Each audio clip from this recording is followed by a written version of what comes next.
Please দয়া করে কেউ আমার এই ভিডিওটা ধাক্কা দিবেন না, কথাগুলো মন দিয়ে শুনবেন। আপনাদের কাছে অনুরোধ, এই যে একটা রমজান মাস, এই রমজান মাসে ইফতারির জন্য অনেক মেয়ের, অনেক মা বোনের সংসার নষ্ট হয়ে যায়। কেন জানেন? শ্বশুর বাড়ি থেকে চাপ দেয় পুত্রবধূকে, তোমার বাবার বাড়ি থেকে ইফতারি আসে না কেন? আরে ভাই, ইফতারি যাবে যাবে না কেন?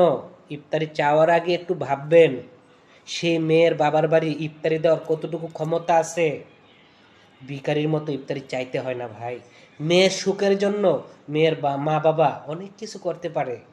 কেন ভাই পরের মেয়েটা সংসারে নিয়ে আসা এরকম দুঃখ কষ্ট দিবেন এই সাধারণ ইফতারির জন্য?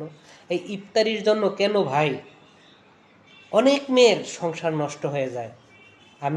আমাদের বাংলাদেশে এই জিনিসটা সবচেয়ে বেশি চলে, তাই আমাদের বাংলাদেশের ছেলে বাবাদের প্রতি একটাই অনুরোধ, প্লিজ আপনারা দয়া করে এই রমজান মাসে এই ইফতারি চাওয়া থেকে বিরত থাকেন। মেয়ের বাবার কাছ থেকে মেয়ের বাড়িতে কোনো চাপ দিবেন না, পুত্রবধূর সাথে কখনো অশান্তি সৃষ্টি করবেন না ইফতারির জন্য। কেন ভাই?